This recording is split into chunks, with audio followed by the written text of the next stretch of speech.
Welcome to the AfterMat, your source for WWE pay-per-view recaps. I'm your host, the People's Champ Cal, and alongside me, as always, I have my tag team partner, the Glamazon Delisha. Hey, Delisha. Hey guys, what's going on? And of course, we had to complete our stable. We can't have the show without our fact checker, Joe. Hey, Joe. I know you're right there. So tonight we're going to be discussing the Raw pay-per-view TLC. So that's what the echo was. Okay, got it. The Raw pay-per-view TLC,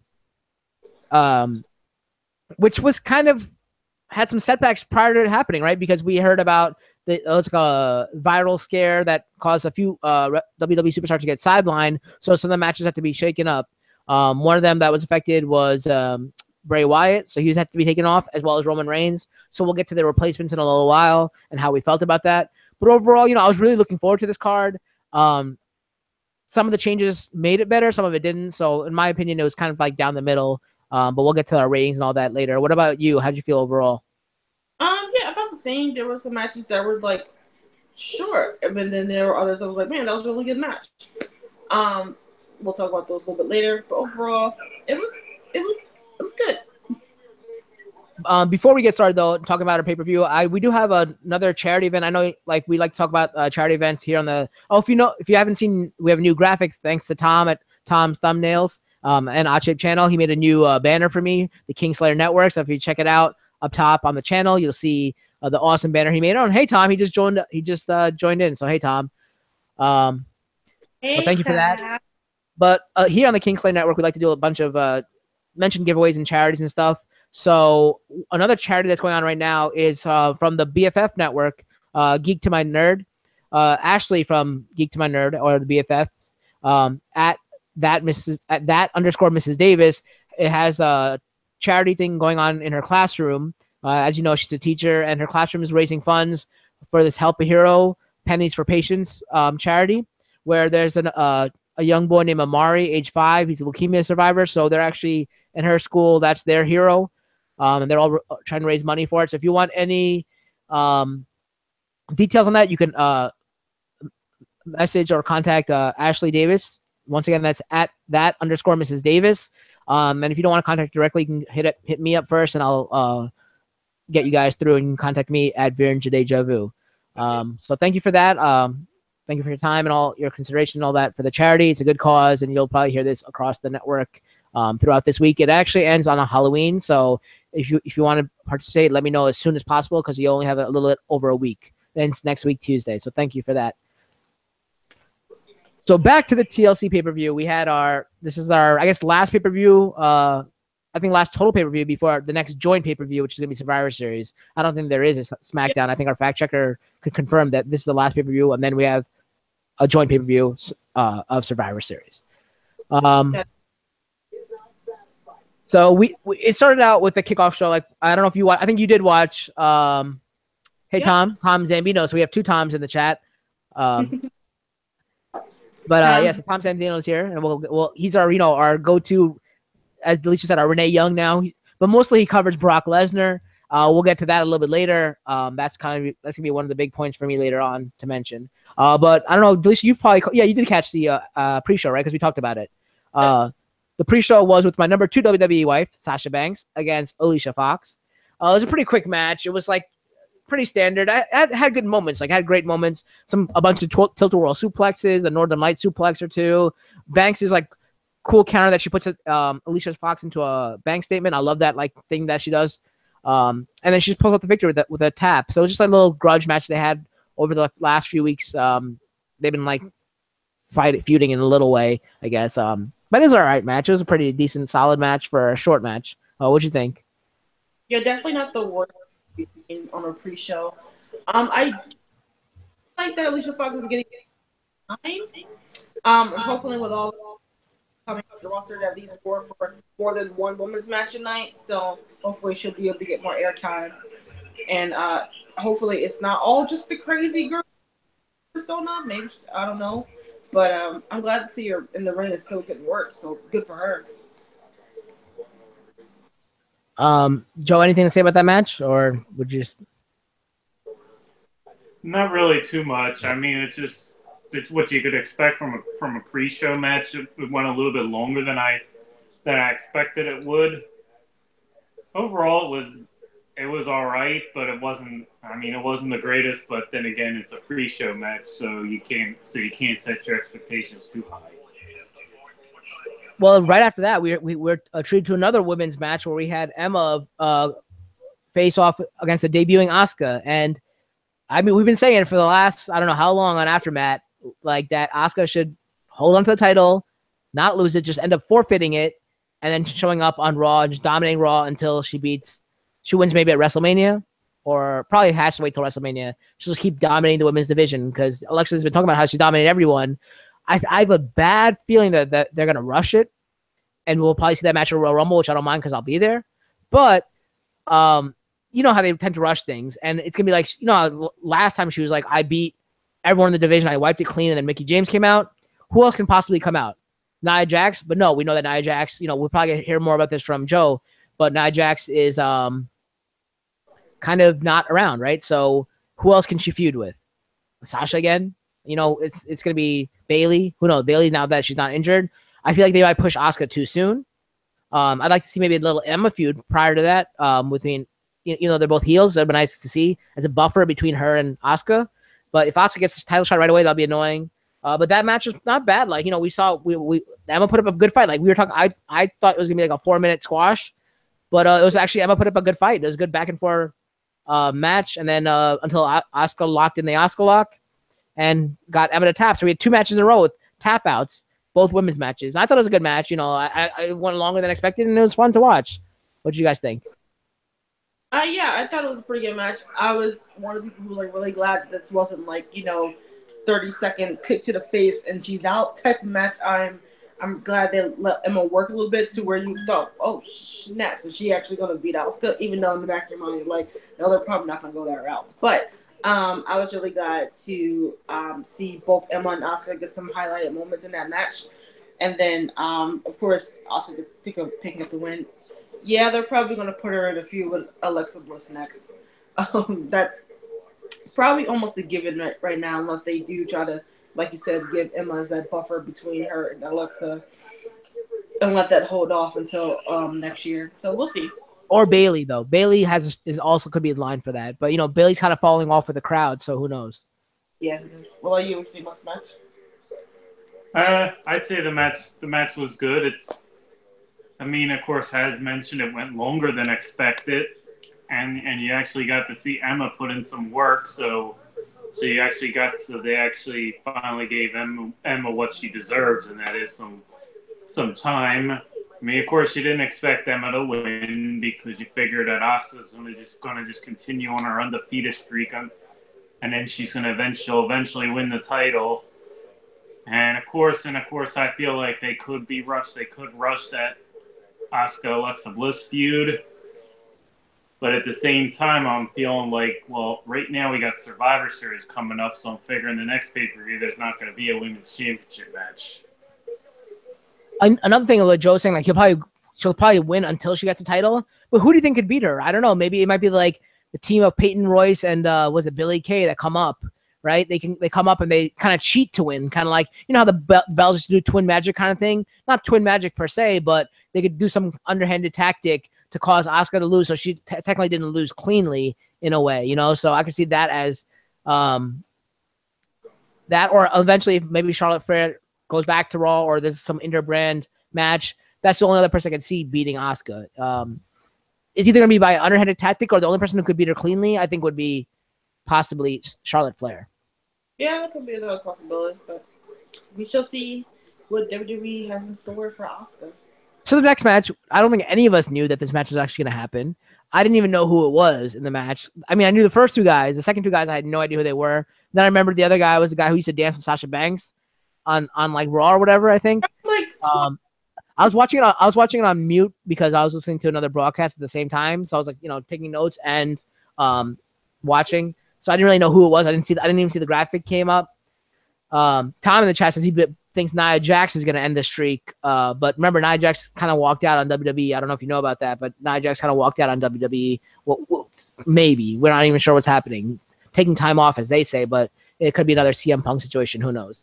The next match was a cruiserweight match that we didn't even know was happening. A tag match with Jack Gallagher and Brian Kendrick, or is he still called the Brian Kendrick? Maybe the Brian Kendrick. Yeah. Against Rich Swann and Cedric Alexander. I mean, it was a fun match. A lot of high flying moves as you expect from the cruiserweights. Kendrick and Gallagher started out with a lot of high flying moves. They're able to isolate Swann for quite some time by cutting the ring in half, like great ring technicians as you would see. Alexander finally made the tag, came in the ring and destroyed like pretty much everybody. Kendrick was able to lock in the captain's hook, but it was broken up by Phoenix Splash by Swann, and then Gallagher and Swann knocked each other out. Swann did the rich kick, and Gallagher did his headbutt. They both knocked each other out. At the same time, Alexander hit the lumbar check on Kendrick and got the 1-2-3. So your winners were Alexander and Swann. So it was just like a kind of throw. This is kind of like a buffer match they threw in. I don't know why, but it was fun to watch. I don't really know them. Like I always enjoyed watching Gallagher as a face. He had some cool ring things, but Brian Kendrick I think has always been a great athlete. He doesn't get the attention or time he deserves. It's cool though. I don't know. What do you guys think? Yeah, for me, I think the star of this match was Cedric Alexander. I felt myself like I was like on my phone, but every time he came back in the ring, I felt myself geared towards him because he just is so explosive.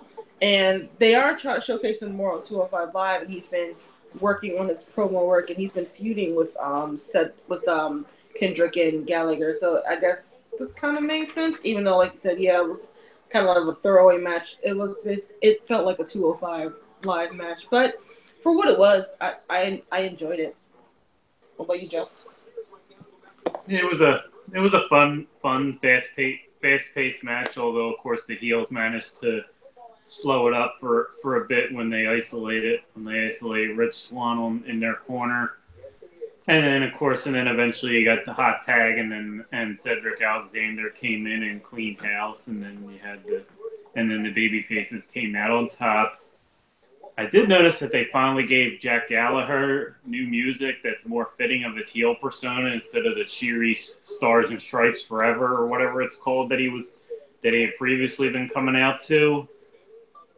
So at least there you can finally see that they're properly investing in him being a heel, and he's turned out to be a very entertaining heel so far. He's cool. I feel like they have so much upside for the cruiserweight division, but they're ruining with Enzo Amore. Too much time on Enzo Amore, and you know how frustrated I was for the last. I don't even watch Raw. I watch and fast forward, except for like I always look forward to the ending segment. But the ending segment for like the 3 weeks straight or 2 weeks straight, whatever it was with the cruiserweights, I was so upset with that. I'm not a fan of Enzo Amore, even though we saw him in person. He was really cool and nice and all that. I just wasn't a fan. So I'd like to see people like Jack Gallagher. I'd like to see Brian Kendrick as a champion one more time, possibly. I don't know what's happening with Neville. Neville, I think it's gone too, maybe, possibly. So that kind of sucks. I want to see like Neville, Kendrick, those guys. Even TJ Perkins was pretty cool. That's his name, right? TJ Perkins. Yep. But Gallagher, I want to see him get a push. Oh, sorry. Sorry, it's TJP because Vince McMahon doesn't like the restaurant Perkins. Oh wow. Oh wow. All right. So TJP, yes. Thank you. Wow. Freaking McMahon, man. All right. Yeah, so I think it'd be cool, like if we saw I like this mentor thing that's going on with Gallagher and Kendrick, and seeing Gallagher. I don't want to see them like turn against each other, and like I just want to see him like a William Regal type. Talking about Kendrick being like a William Regal type to Gallagher and mentoring him all the way to like the championship, and then eventually maybe like fighting like after it all goes through. But I want to see him continue all the way and mentor him all the way through to a championship. That's what I'd like to see. That'd be cool. The next match was the Raw Women's Champion, Little Miss Bliss, because I can't say her name because my thing went off yesterday like 14 times, against Mickie James. So my number one WWE wife. For the championship. And like this is a stupid storyline. I thought it was stupid. I thought it stupid that Mickie James had a title shot. I don't know, man. Like it was an okay match. Like Bliss started out with almost yanking Mickie James's arm out of the socket, and she kept using like submission holds that worked on that shoulder and stuff. But we saw vintage Mickey James like battle back using her kicks and punches or stuff like that. She hit a drop kick off the top, which looked pretty sloppy. But after she couldn't pick up a pin, she got a little frustrated and kind of like turned away towards the ref for a little bit, and that gave Bliss the opening to pull her into the turnbuckle that we saw several times, bounce off of it, and catch her with her DDT and pick up the victory. So you're still your champion, Little Miss Bliss. I haven't thought about what might happen later from what Tom was saying in the chat. But what do you guys think about the match before we get into that? I actually really enjoyed this match. Mickey James is actually one of my favorite overall women's wrestlers. One of the things I took away from this match was Bliss's like her minute facial expressions were always like as I said, like it was on point. Like when she was getting frustrated, she made these facial expressions that are just, I don't know, it's like the little things that she does that just always makes her such a great performer. But I think they both put on a great match. The one thing about this feud I didn't like was them always commenting on Mickey's age, because that was stupid on account of she's only 37. She's only 37. She's the same age as Finn Balor, and no one talks about his age, and they're always praising his work ethic. So I didn't understand why the whole feud had to be focused around Mickey's age. It could have just been her. It just could have been like the old not old as an age, but the older generation versus the new blood, so to speak. It could have been that focus instead of on her age and sending the pens and that stupid shit. She kind of got the short stick in another feud before because of something similar to that, which I didn't like. But beyond that, I really enjoyed the playoff too, because they both do good promo work and they both do good in-ring work. So seeing them two together was just great, and I kind of hope we get to see it again somewhat down the line. But to me, overall, I think this is a really good match. Yes, I have to agree. This was a good match. I mean, Little Miss Bliss is really showing herself, really showing her ability, and showing why she's champion. James showed that she's very deserving of the opportunity, despite her age, as they kept saying, and apparently, and then also if you catched it on after the match, Charlie Caruso came up and interviewed Mickey, and something was mentioned that apparently Mickey's not the oldest female on the roster. And I'm trying to think to myself, well, who besides Stephanie McMahon is older than her in terms of women on the roster, semi-active or fully active? So I'm not quite sure myself as to who she could have been referring to, but in either way, it was definitely a good match. And so a play on what we talked about the earlier match with Asuka, we're saying maybe Asuka's going to be pushed a little too early and get the next shot against Bliss and beat her, because we said that Asuka's probably going to stay undefeated until she, what I said about losing to like either Charlotte Flair eventually in a cross promotional match unless Charlotte switches, or Billie Kay and Peyton Royce moving up and somehow cheating to win. So Asuka losing not cleanly. Tom says maybe it's Maurice that might be older than Mickey James. Forgot about her. But what Tom was saying earlier in the chat was that maybe Nia Jax beats Asuka. So we're assuming that if Asuka gets the push way too early, beats Alexa Bliss, and then holds the title, he's saying maybe Nia Jax beats her, because I was saying maybe it's gonna be Peyton Royce or Billie Kay in a weird way, or Charlotte Flair. The only way I see this happening with what Tom is saying is that if they do have a women's Royal Rumble, that's when Nia Jax comes back and wins it, and then faces off against Asuka at WrestleMania. That would be pretty cool, but I still don't think Asuka would lose that either. So that's what I thought about that for future thing. It'll be really cool if they have a women's Royal Rumble. I just hope it's not like one of those stupid we had to throw them anywhere out of the ring. Like it could be under the ropes or anything. I don't want them to be legit over the top. He Googled it. Tamina is actually the oldest. I was going to say Tamina, but I didn't think Tamina was that old. But it's Tamina is older than Mickey James. I really didn't think Tamina was that old, but I guess she was. I forgot she was on the roster. That's sad. Poor Tamina. No, she's getting pushed. Well, she's getting somewhat pushed on SmackDown Live. Somewhat. Anyway. The next match was another title match where we saw the Cruiserweight Championship against where the champion Kalisto fought Enzo Amore. Oh God, it was like a cat and mouse game, and it was mostly toying around by Enzo using his like arrogance and stuff. One of the funny tweets I saw was like someone saying like, "Oh, Enzo lost his voice. That sucks for us," but obviously being sarcastic about it. You know, Enzo's not bad on the mic, but lately it's just been very droll and not the same stuff over and over and annoying. Kalisto was able to finally turn the tables using his high flying tactics, but Enzo used a lot of cheap moves to prevent Kalisto from ever getting momentum. He also uses brawling nature to shut down the champ. Eventually, you know, I still like that move, the DDG. I think it's a cool name. It's a cool move. He hit that, but Kalisto kicked out. He did one last heel tactic by while I guess they were pulling on the apron. The ref had to fix it. While that happened, Enzo jabbed Kalisto in the thumbs into Kalisto's eyes, and then hit the Jadunzo. I don't even know what that is, and picked up the victory. So now your new champion, cruiserweight champion, is Enzo Amore. I could care less. Like I said, I want to see like people like Brian Kendrick, Neville, even TJP, or Jack Gallagher, especially. Even like Cedric Alexander, he looks athletic, and Swan as well. Any of those guys, man, I would love to see any of those guys besides Enzo Amore because I don't see him as a cruiserweight. Does he take a dump every time I didn't say he lost weight because he's sick or something, but I definitely look like he lost weight. But does he take a big dump before every match before they weigh him to be a cruiserweight? I don't know. What do you guys think of that cruiserweight championship? I'm actually gonna cut Enzo some slack tonight. I mean, from last night because his match was probably one of the better ones I've seen him do in a while. So, like, I feel like him in the ring last night was probably one of the best. And I've seen him in singles competition.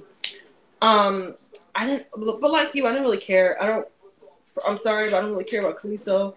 I'm still getting a little tired on Enzo just because they've been putting him front and center for everything. And I don't know. I didn't really care, even though I thought Enzo put on a good match last night. Yeah, it definitely was. It was a good match, and I kind of had a feeling that it was going to end up with Enzo winning the championship back from Kalisto, a la the 50-50 booking. And it was also nice to see that of course Enzo not only put on a good match, but he won without any help. He didn't have the Zo train, as it's being called, at ringside for him. It was just him and Kalisto, so at least you knew that there was no shorthanded tactics by anybody on the outside of the ring.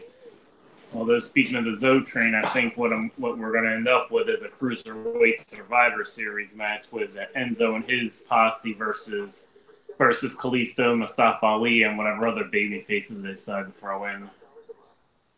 I just hope we don't see Big Cass come back and become a cruiserweight somehow. That can't happen. You see how Enzo became a cruiserweight? It's so stupid. But, body weight is, it's a tricky thing. But, because even though Enzo might not look like a cruiserweight, he could technically still be in that 5 range. But, I don't know. I'm not looking at the scale in the WWE locker room, so I don't know. So, yeah, Tom was saying in the chat that they had an old storyline with Matt Hardy. He had to get leaned down so they'd weigh him before the match. So that's pretty cool. Like if they made it more catered to like a UFC audience where they actually weighed like cruiserweights, that'd be kind of cool. But would it work? I don't know. Sending something to another rundown of something, and they were saying like if they kind of like handicap the 205 live crew by keeping them on that show, to whereas before you had Matt Hardy and Christian and Rey Mysterio. Well, a lot of all the crews, but also people from different divisions still going for that cruiserweight, or vice versa, the cruiserweights going for bigger titles. So they're on 205. They're kind of like capped at that cruiserweight level, but hopefully maybe down the line you'll see them drift to a different division, so to speak. But at least for like people like Jericho when they were in WCW and Rey Mysterio, they were really small back then. Then they bulked up, and that's when they went for the heavyweight championship. That made sense. This, he does look like a cruiserweight, but I thought about the weight thing for him. For me, it's the star power kind of thing. Like he's supposed to be a bigger star than them, and he's taking away. And I guess that's the angle they're playing with. You know how he had like that the last 2 weeks on Raw at the end of the match was like, I'm the star, you guys are nothing, and he went through each one of them and said that. I feel like he's just taking away from that division. That's how I feel. That's all I have to say about that thing. The next match is probably the blessing that happened with. I mean, as much as I love Bray Wyatt, I said like I love Bray Wyatt. I love his character. I love his psychology and all that. I was interested to see what Sister Abigail was going to be. And he's going against the Demon. So eventually we're probably going to see this in Survivor Series or maybe the next pay-per-view after that for Raw-wise. But since Bray Wyatt got sick, we had AJ Styles step in. And this was a dream match for a lot of people. They've seen it before, I guess, in New Japan or something. But it was awesome to see. Like, probably the best match of the night, in my opinion. But before they said that, we probably knew that Balor was going to win because they said like the Demon's never lost like a pay-per-view match except for one in NXT. So he's like super powered, I guess. And just like we talk about the WWE game, the Demon Balor is rated higher than the regular Finn Balor. So that's kind of crazy. But it was a great chess match between both of them. It was like a war of attrition because each competitor was whittling each other's defenses away and trying to gain the upper hand. They fought to the outside. Got out of control at one point, and the referee was trying to like break them up. But the Demon like showed his power, and like the referee like backed up, like, oh crap, it's the Demon, so I got to watch out. Styles threw Balor into the announcer table, and that was pretty cool. But that still didn't stop Finn Balor from coming back. AJ hit a Pele, and then Hurricane Rana went for his 450 splash, but missed it. That gave Balor an open window to go on the offensive, and he had a running drop kick followed by a coup de grace and picked up the win. But like this match was, and I could say it on the Raw show, phenomenal because AJ Styles was involved. It was a great match. I mean, like this is probably the match of the night for me. As everything I expected and more. I didn't fall asleep during it, so that was great. What about you guys? A match is always good when you don't fall asleep. Yeah. Again, like as expected, when you hear AJ Styles versus probably anyone, especially Finn Balor, stars who got so much acclaim from overseas and here in the U.S., it's no shock that they put on a phenomenal match, as you would say, or I would say it was too sweet. But yeah, I really enjoyed it. The back and forth. You can tell that I feel like they were really enjoying themselves in that match as well, and it translated into the ring. And like I was telling you last night, I don't think there was any way a Raw they were gonna let the SmackDown guy win unless it was during Survivor Series. But it was a nice little treat for the fans, and we got a little Bullet Club action at the end. That was a nice little callback. Don't know if Vince might have been happy about it, but the fans loved it. How did you feel? It was definitely the best match of the night, the best match of the pay-per-view. I mean, pretty much once I heard that it was going to be that the Demon Finn Balor was going to be facing AJ Styles instead of Bray Wyatt, I kind of breathed a big sigh of relief, knowing that because of how tired I am of the whole Styles. I mean, of the whole Wyatt Balor storyline. But I felt like, of course, the match itself was very phenomenal. Both of them got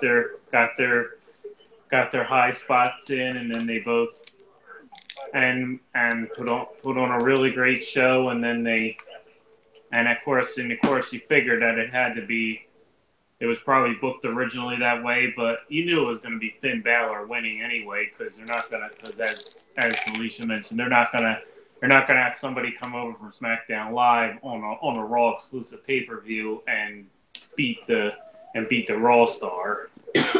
Right. This has turned out for the better. It was a dream match that everyone wanted to see. I enjoyed it thoroughly. Like everyone said, it's probably the best match of the night. I was still curious about that Sister Abigail thing. I really wanted to see it, but I wasn't depressed. I wasn't upset or disappointed when this happened and AJ Styles took his place. So this is awesome. I think it was the match of the night. I can't wait to see what happens from there. Like when everyone gets healthy and comes back.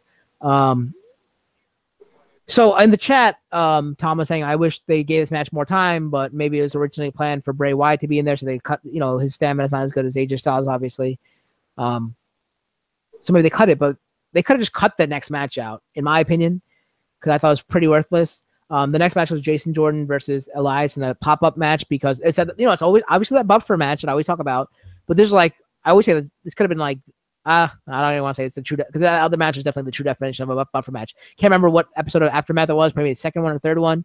Well, I was like, this is definitely the definition of a buffer match. This was pretty much up there too as a buffer match. I didn't think this match was going to even happen because I was texting you all night. Hey, we're in Minneapolis. We're in Minnesota.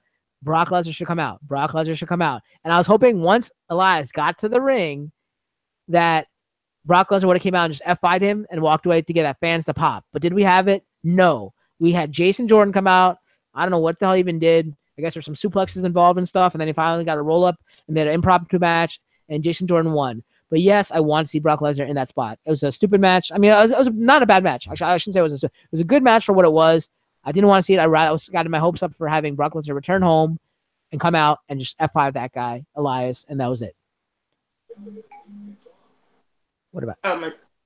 Yeah, I mean, I really wasn't expecting Brock to come out because besides his return on John Cena, they've advertised every event he was gonna be at. They haven't done it. Can't remember them doing a surprise Brock Lesnar appearance since he returned. I could be wrong, but I'm just saying I can't remember that moment. And to waste him on Elias, I can understand why maybe they did want him there and he was like, for that, nah, I don't think so. But yeah, I didn't really care about this match. I don't even know why Jordan and Elias were even speaking to each other because last I saw, like as far as last week, he was somewhat feuding with Titus O'Neil. So if anything, he should have been in that match. But whatever, I didn't care about it anyway. So it's yeah. I even while we were about to go for our recap, I forgot that match existed. Before you get to Joe, I just want to say that they pulled out all stops to make this pay-per-view good because of what happened with the virus, right? So they threw in what we'll talk about in the next match, what they threw in, but they threw in AJ Styles. Wouldn't you want to save the pay-per-view in any way possible? It's not hard for Brock to get there. It doesn't matter if they're wasting it on Elias. They just haven't come out. It will be a huge pop for the fans, a huge thing for the pay-per-view. People maybe buy the pay-per-view, the replay of the pay. Oh, they don't have those anymore, right? It's always the network. We'll watch the network again, whatever, just to have that huge pop and have maybe be like, oh, Brock Lesnar makes a surprise return in his home state. That would probably show up on ESPN as well. And who cares who it was against? Just to get that fan reaction and to get the worldwide Twitter storm and all that to save that pay-per-view from what's already happening of losing superstars, and to be in his home state and all that. That's not hard for them to do. That's all I'd say about that. Yeah. As simple as he wasn't in the state at that time. I don't know. He wasn't? No, I was going to say, or it could be as simple as he just wasn't even home. He probably wanted extra money because it wasn't in the schedule. But you know what? He should have done that if it's his home state. This is his fans, They want to see that. I'm sure there's a lot of people who expected, at the main event, they actually said, we want Lesnar. They expected him to be there. So, let's go to Joe. What he feels about this for the buffer match? Wasn't much. I mean, it's like last week on Raw, the two of them were involved on opposing sides of a 6-man tag match. So now this week we fast forward to the pre-show, of the pay-per-view, and then you see them like talking, and you see Kurt Angle, and then you see Jason Jordan come in and then hug because of course Jason Jordan is Kurt Angle's son. And then you see Elias come in and interrupt and basically looking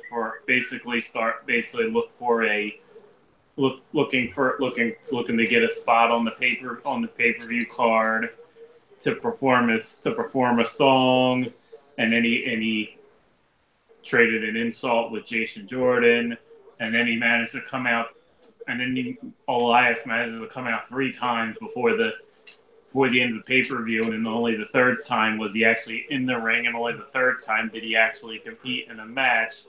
So at least we finally got to see the match. But I was like thinking it was kind of ridiculous because Jason Jordan came out with a shopping cart full of kale and other produce and started throwing it at Elias, and I just thought that was a little silly. It was stupid. That's what it was. It was stupid. I just feel like it wasn't the wasn't the greatest use. I mean, I can see where they might be trying to go with a feud between the two of them, but I wasn't that impressed. And See, with all, Titus, it would have made it more entertaining. and with all these hurricanes stuff going on, people collecting food for people, you're gonna have Jason Jordan just throw food on the ground too. Tom in the chat says that the guitar is more entertaining than Jason Jordan. So he has a point. Well, that brings us to our main event of the evening, where we have the new makeshift Shield. So as you see, I'm wearing my Shield shirt in support of the Shield. Unfortunately, it was not the Shield because another person who succumbed to the virus was Roman Reigns. So we had to save the match. So what do? We put Kurt Angle in his stead as a new member of the Shield, or replacement member, whatever, temporary member, whatever. This is not the comeback I want to have for Kurt Angle. I've been saying this, like, I want to see Kurt Angle come back and have like a really great match against somebody, even a Brock Lesnar at WrestleMania. That would be cool. I did not want to see him come back in a tag match with the Shield. They could have put anybody with him. They just took it someone from the audience. I didn't care who they would have taken. I don't know who could. Anybody besides Kurt Angle. I didn't want him to come back like that. That was a waste for me. That's a waste. I don't think Brock Lesnar coming back to save a pay-per-view. They could have put Brock Lesnar there, and that would be like, he's a beast, just like Roman Reigns. That's the way that's probably the only way you could have them beat a 5-man team with 2 monsters on the team, to have Brock Lesnar there instead of Roman Reigns. That's what I think. Brock Lesnar should have been on that pay-per-view instead of Kurt Angle. I love seeing Kurt back, but this is not what the spot for it. So the main event was Kurt Angle with the Shield, or the tag team champions, Dean Ambrose, Seth Rollins, versus Miz's team, which is made up of The Miz, Cesaro, and Sheamus, which I guess their name's The Bar now, Braun Strowman, and Kane. So these are like all great wrestlers on one side. The Shield, I don't think is that. I mean, they're great wrestlers, but like, I don't think they could take anybody out of like as a 5-man team, especially this as a 5-man team. So with Roman Reigns there, they could have done it, but with Kurt Angle, he's old now. I mean, he's a great wrestler, probably one of the best of all time, but I'd honestly rather seen Brock there. So just to get into the match real quick, it started out really good. Like, the Shield came out. This is the way I'm just going to refer to them as the Shield, even though it's not really the Shield. They came out with the chairs because that's pretty much the only way they can even the odds. Kept hitting the Miz's team with the chairs. They did the double leap off the ladders through the announcer tables, where Ambrose and Rollins both jumped off and hit Kane and Strowman, take them out of the match for a little while. This allowed Angle to clean house with German suplexes on Miz, Sheamus, and Cesaro. And then Kane came back into the ring. He put the ankle lock on Kane. But then Strowman came back into the ring and picked him up and hit him a running power slam through the announcer table, which caused Angle to go to the back. We knew he was going to come back, obviously. He's taken out on a stretcher. He knew he was going to come back to, like, I even texted you at that point, I think. But I thought he was going to come out in his Angle attire, not the Shield attire, but definitely do his music in his Angle attire. Then Team Miz obviously had the advantage. They threw the Shield in the back of the garbage truck, but they came back. Strowman lost his cool and started attacking his own partners. This is the part where I fell asleep, but I just remember that happening. I think they did the thing, the gag where they pull the chair and all the chairs fall down on him, right? By Kane. Yeah, I Kane did that to him. Then they after he chokeslammed them down in between in between the incline and where the announcers said. And then the team of Miz's team threw Strowman to the back of the truck. They pulled the lever and they crushed him. And then the audience was like, "That is murder! That is murder!" And you just see Sheamus. Cesaro go, "Oh well!" Like, it's just so funny, his reaction. His mouth guard is funny. He talks funny with the mouth guard. Then you see the double spear by Ambrose and Rollins on Kane through the barricade that left Miz alone in the ring. That's when they're about to win. So it looked like the Miz's team was about to win because they're 4-on-2. Angle's music hits. Angle comes back, hits a Angle slam through the table on Cesaro. Angle slam through the table on Sheamus. That leaves just Kane and Miz against the 3 members of the Shield.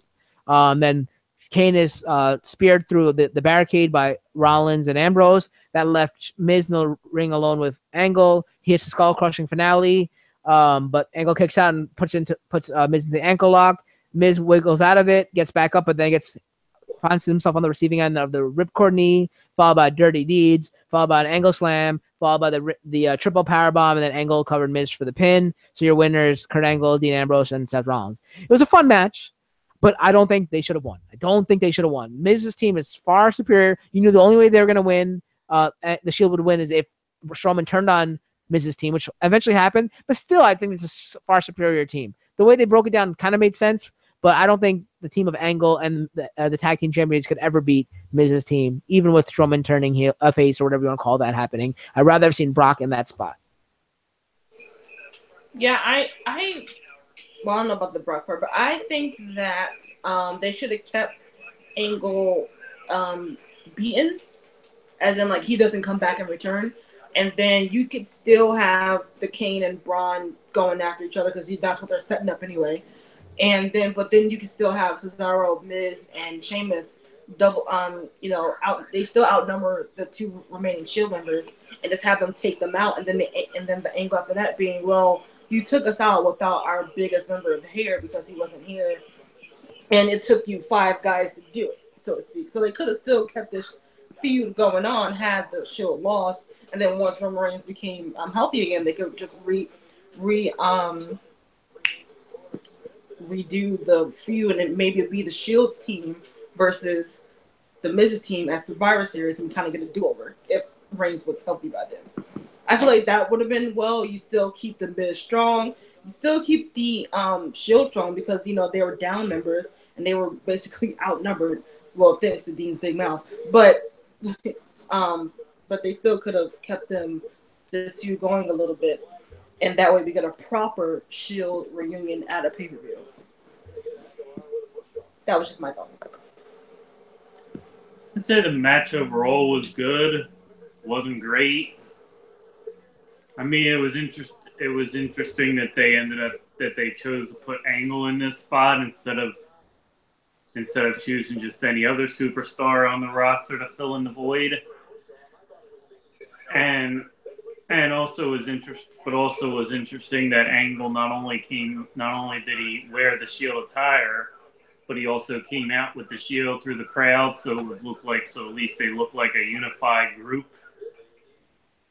And then Angle ended up taking the biggest bump, which pretty much meant that Angle was that you knew that Angle was eventually going to come back, because usually whenever they do those angles, pun not intended, they end up the person that gets hurt like that ends up coming back. We saw that happen with Brock Lesnar at that fatal 4-way at SummerSlam. So, but pretty much, and I kind of felt like pretty much that if it had been Roman in this spot, and as originally planned, that Roman would have, of course, been the one that got carted to the back, and then he would have been the one that made the big return. I was a little disappointed when Angle's music hit later in the match after the two remaining Shield members were basically fighting 5-on-2, 4-on-2. That when Angle came out, he was still in the Shield attire, and he didn't come out in his red, white, and blue singlet to start Angle slamming people. But overall, not a bad match. I'd still say the main event delivered in this. Although one thing of interest to note in this TLC pay-per-view is that it's the first time in memory I can recall that only one match on the card involved tables, ladders, and chairs, and that was the main event itself, the TLC match. And other times you had a tables match, a ladders match, a chairs match, and then the one year you even had a stairs match. I did text that to Delisha that was odd to see that only one match had it. Another funny thing was someone said that the reason that Miz was able to get out of the ankle lock is because he didn't have his full power because he didn't pull the straps down. So obviously that's how Miz got out. Before we give our overall high point, low point, and overall grade, we have to go to our roving reporter, the Renee Young of AfterMat, just better looking, our official Brock correspondent, who's also wearing one of the ugliest shirts I've ever seen. We have the Road Raider himself, Tom Zambino. Yeah, you're outnumbered. Hey, Tom. Hey, Cal, how's it going? What's going on, buddy? So, what are your thoughts on? I know you have some. Do you have any Brock Lesnar news or anything? I know you want something to say about that, right? I do actually. Just saw a few minutes ago that he will in fact face Jinder Mahal at Survivor Series. It was just announced. Yeah, when I saw plans of that being made, I was pretty upset with that. I think I texted Alicia right away. I'm like, Alicia, I don't know if you're gonna want to like this, but I might pull an Eric and just give up on wrestling, because you know that Jinder's probably gonna lose to Brock Lesnar. Yeah, he'll still Um, though. Jinder's too good to lose. He doesn't lose. He never loses. He's too good. He has a billion people behind him, me being one, and my dad. We have 2 fans, at least in this house. So, yeah, I mean, yeah. So he's gonna face him at Survivor Series. That's gonna be completely awful. I'm gonna be so upset. Probably not gonna watch the match. So I'm gonna cry. So I'm gonna rely on you, Tom, to tell us what happens. Any other thoughts about the pay-per-view before we go into our low, high, and overall grade? I mean, just overall thoughts. I mean, it was very awkward since guys got sick, so it you could tell things were clearly planned in advance and could not change. So it's it was awkward, and like I said, I had so for the main event with you mentioned having Brock in there, it would be okay if Angle started, but after he got KO'd halfway through and the Shield was down, getting beat up by Miz and everybody, they were completely down. Brock, that's when Brock's music hits. He rolls out, just suplexes the hell out of everyone in the ring. F5's a couple of them, walks out, and that's how the Shield won. That would be a far more interesting than Angle coming back out and somehow being Superman. Without his tights on, I can understand him being Superman with his tights on, but with the Shield attire on, he should not have those powers. I do agree. I like that ending better, and the fans did like that better because you heard them screaming, "We want Lesnar!" At a certain point, they're like, "We want Lesnar." I think when Angle got taken out, they were saying, "We want Lesnar." So that would definitely make a better way to win the match too for the Shield, without making anyone look weak because you have like basically the Beast coming out and destroying everybody. That would have been awesome. Yes. So I guess we can go into we'll go start with Tom, our roving reporter. What was your low point of the night, then your high point, and then your overall grade? Low point. I gotta go with the main event. Actually, that was horrible. That it was weird. It was long. It was uncomfortable almost because it was just taking turns knocking someone out for a while, and then there was that weird garbage truck moment. It was TLC for no reason. There's nothing to climb for. It's just a hardcore match with some more restrictions. It was nothing special. And like I said, if you're gonna keep killing Strowman here, at least have him just show up with a hockey mask and make him be full on Jason. If you're gonna keep killing him like that. The funny thing. High point. Yeah, I was just saying the funny thing that you mentioned, that garbage truck. The funny thing when they actually opened it before they threw somebody in it, you saw that was it the statue of Seth Rollins that Sting put in there? Was that what he did? Remember that? That would have been funny if like Seth Rollins' statue was in there when he looked and Seth Rollins just like scratches his head or something. Like it's just been really funny if that happened. But yeah, go ahead. So your high point? The high point. I know. I probably know what you guys are gonna say, so I'll go with the Asuka Emma match. That was really surprising to see Emma get some offense in there. It showed Asuka's dominance pretty well, and it didn't feel like a throwaway like it could have been. Mm-hmm. And your overall grade? I'll give it a passing C minus. All right, that's fair. Sounds not too far off what I had it. Go ahead, Delisha. What do you think? For me, low point is I was gonna go with the main event as well, but I think I'm just gonna do the Jordan and Elias match. Just because it was just a throwaway match that didn't need to be there. They could have done something fun with that, even because Elias really is over as a heel, and I am enjoying that about him getting into it with the crowd and stuff and the songs and stuff like that. But to just throw Jason Jordan in just to get him on TV, it was to me a waste. So I'm gonna have that as my low point. High point. I think I'm gonna have to give it to AJ and Finn just because I really enjoyed that match. But right underneath that is the 2 women's matches, like right underneath it, because I enjoyed those 3 matches probably above everything else.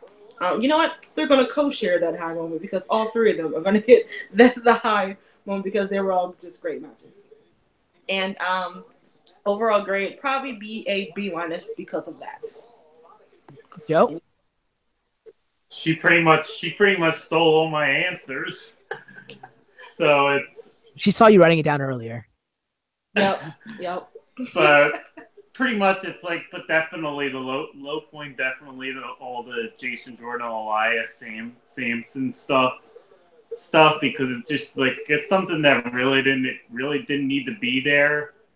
Or if they were gonna do it, it should have been, the match should have occurred the first time Elias came out, not the third time. So I just felt like they were just trying to like plug too much time in with it, that they could have done other things for it. Definitely the Styles Balor match, because it's pretty much, it was everything you expected and then some. And I also got to agree with her with the two women's matches. And as far as the overall grade, I was definitely leaning towards the C plus B minus territory, because although it wasn't the greatest pay per view, at least you had those great matches that pulled it out from the fire, so to speak. Yeah, so for me, my low point actually was not even any of the matches. It was the fact that Kurt Angle was used as the third member of the Shield. I know they could have used anybody else. I feel like they really dropped the ball on his return. That shouldn't have been his return. And even if they had him, he should have came back out the second time with his Stars and Stripes outfit and pulled the straps down. That could have saved that moment, but it didn't. Another thing for a low point was that Brock Lesnar didn't show up to his own home state or hometown, whatever you want to call it. That's the second low point. That's probably even higher than Angle being the third member of the Shield. Because I know they were scrambling to find somebody, but Brock Lesnar should have been there. You know ahead of time the schedule. You know that's going to be in your home state, hometown. You should be there.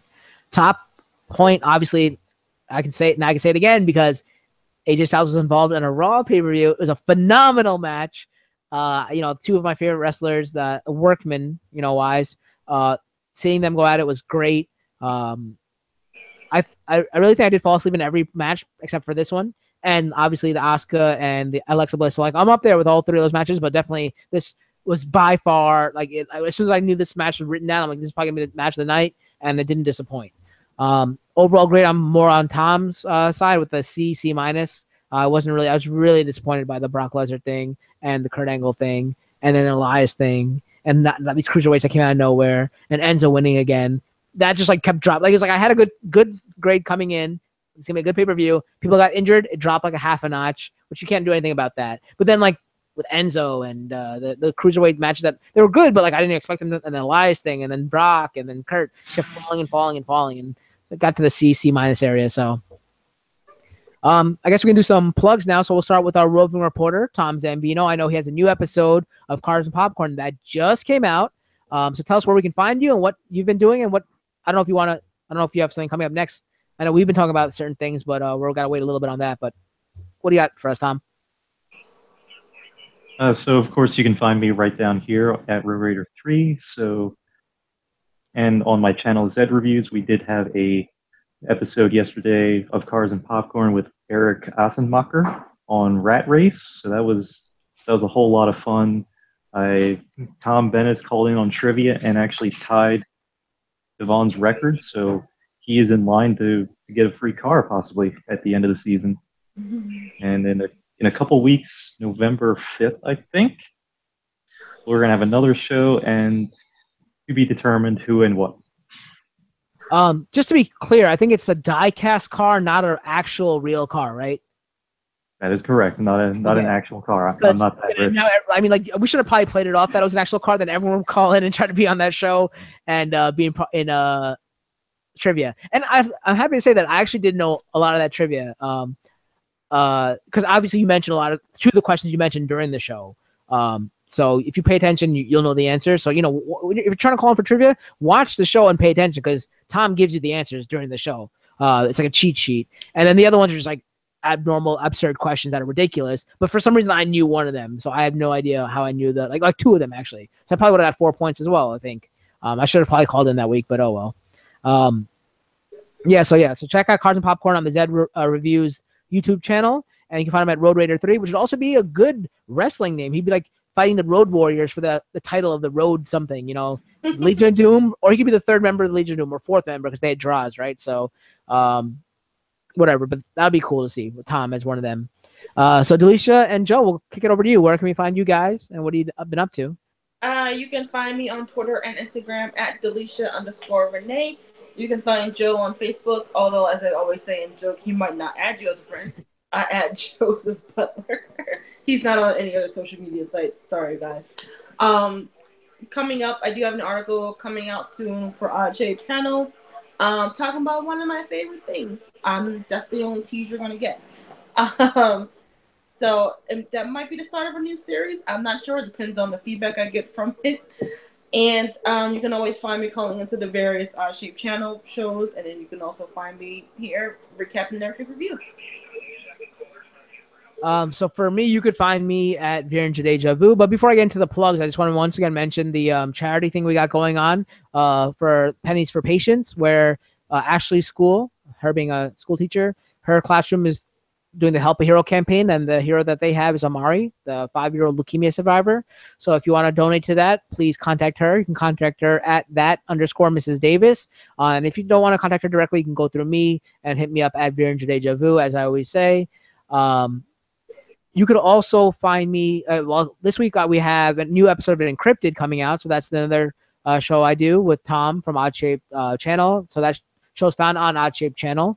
The show about cryptozoology, and this week's episode is the Loch Ness Monster. So check that out. It's tomorrow.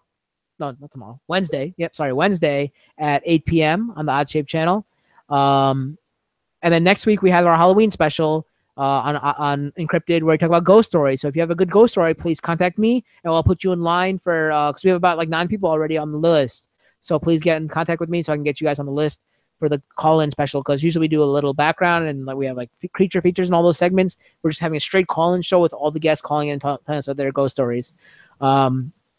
This Monday, we also have an episode of Gamer Grudge coming up, the Halloween special. As you know, you can probably tell if you're watching this episode later. This is Halloween time for all of us. So we're having a lot of Halloween specials. So we have the Loch Ness Monster this coming Wednesday, in 2 days. Then Monday, we have the Halloween special of Gamer Grudge, as well as the Halloween special of Odd Shape Panel. So come check those out. And then the next week, Wednesday, we have the we have the Encrypted episode, Halloween episode for Ghost. So check that out. So you can find me at Virenja Deja Vu. So for the People's Champ Cal, for the Glamazon Delisha, and our fact checker Joe, and for our roving reporter Tom, our Brock Lesnar correspondent. Thank you for everyone. This has been another episode of AfterMat, and the next time you'll see us is at Survivor Series. So Survivor Series is on November 19th, I think. So remember, it's a combined pay-per-view between Raw and SmackDown. So you'll see us on November 20th, that Monday. So until then, we'll see you guys later. All right, me versus Cal. I see you. Good night. Laters.